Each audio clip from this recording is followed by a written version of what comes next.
So COVID has impacted businesses all over, and it's impacted them in different ways.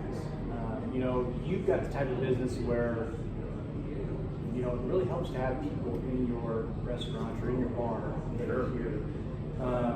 But what I want to kind of focus on is what's something that you've taken out of COVID, adjustments that you guys have made, something you've done differently in your business that maybe you were forced to do it, but going forward, it's something that you're going to take forward in your business will be better because of it. Okay.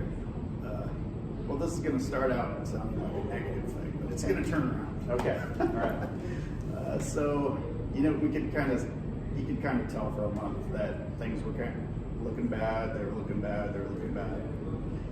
We just pretty much went whistling past the graveyard, like, nah, it's gonna turn around. It's gonna be fine. And then the day finally came where the directed health measures were don't serve food, don't serve drinks in your business. And our tap room, or our pub here in Kearney, is about 80% of our revenue. And then the other 20, somewhere in there, and the rest of the revenue from the brewery comes from selling beer to other places that are doing this. Right. So we lost both kind of like that day. Keg beer sales dropped to pretty much zero and stayed that way for a couple of months back later on.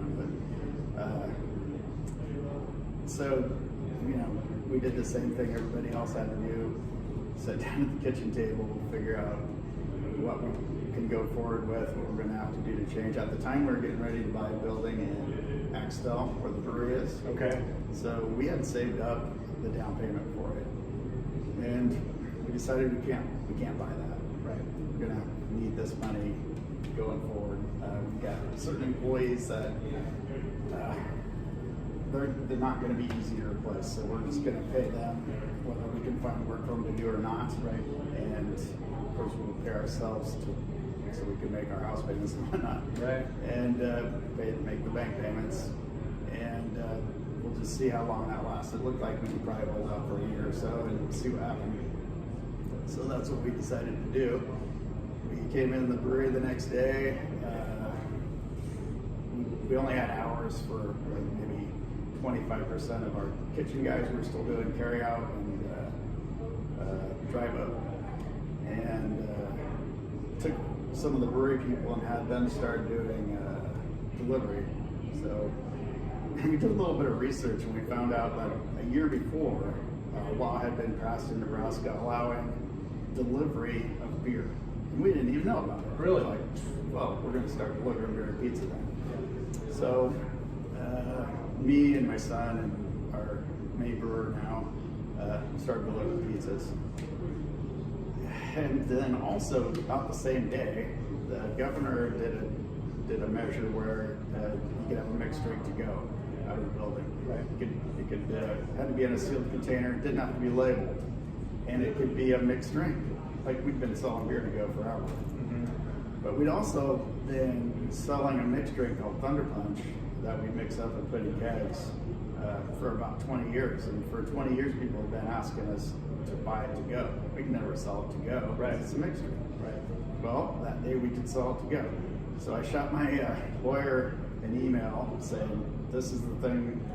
I posted attached the thing from the governor and said, I'm reading this as I can sell Thunder Punch to go now. We're going to start doing it tomorrow.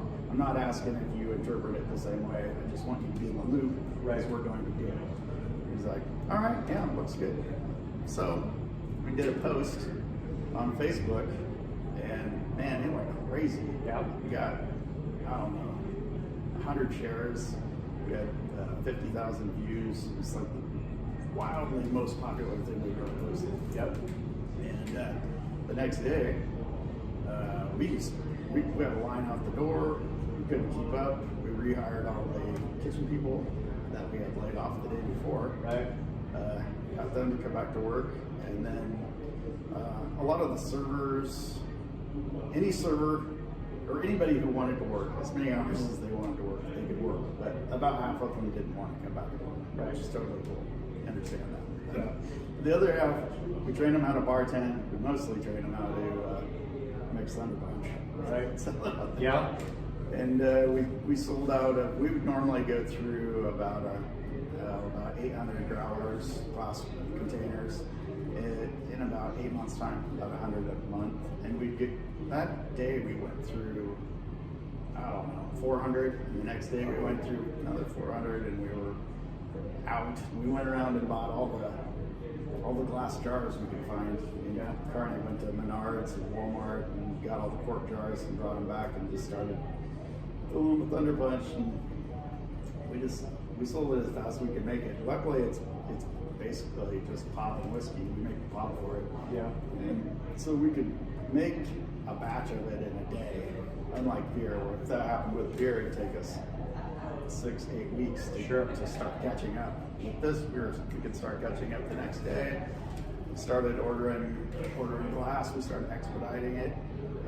Places that couldn't get us labeled growlers quick enough, we said, "Can you send us blank ones?" Yes. All right. Send them tomorrow. We'll do it. Yeah. Then one order I did, they accidentally shipped it to the Omaha tap room, which I don't know the Omaha tap rooms, but they still have the name Thunderhead on them. Okay. So, I can understand why they might have done that, but I didn't notice it until the morning we needed them, and they came in that morning. Like, oh my gosh! So I have to make truck to go down. So that's how that was going. And to this day, we can still sell Thunder Punch as a mixed drink to go.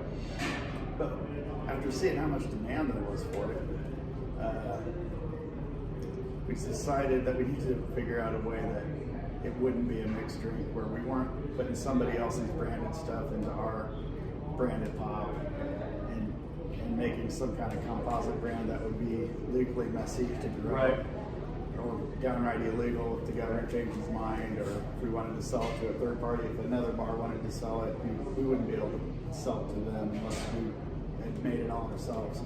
So I knew that there was a piece of equipment out on the market that was super expensive, but it would let us make a seltzer, and decided that it was probably time to pull the trigger on that. So, and that's supposed to arrive this week, so we'll see how that goes. Sweet. So is that something you would have ever done if this wouldn't happen? Maybe. I'd always been in the back of my head. I wanted to do it, but I knew that piece of equipment existed for over a year now. And I contacted them to price it, and when I saw how much it was, I thought, we'll keep mixing it. It's right. So I probably wouldn't have. But then, about the same time, maybe even a month before or a month after, I'm not sure, right in there. It was right after, it was about a week after this thing had started. I got an email from the company, and they said, would you like to rent it for a week and just see how it works? I'm like, absolutely. So I got signed up to rent it, and it took them like a month or so to send it to me. And we got it for 5 days, and we'd scaled up so that, on day one, we had that machine running 24 hours a day. We ran it for, I planned on running it for 3 straight days, and then I'd have 2 days of buffer for anything that was going on, because I didn't know how any of it was going to work. Sure. And it ran really smooth. It was slick. It worked way better than I thought it would. It was our first attempt at making a seltzer, so I mean, it wasn't exactly like I wanted, but it was a hell of a lot closer than I envisioned that it was going to be. Right. And I thought if we could sell all of that, we made 3,000 gallons of it. So I figured if we could sell all of it in 5 or 6 weeks, then it'd be a success. It ended up being about 30,000 cans, canned it, and we sold it to our tap rooms in Omaha and here. And then a bunch of retailers wanted to pick it up, so we sent it to them, and we had all of it spoken for or out of the building within 10 days. Like, okay, we're gonna do this. Right.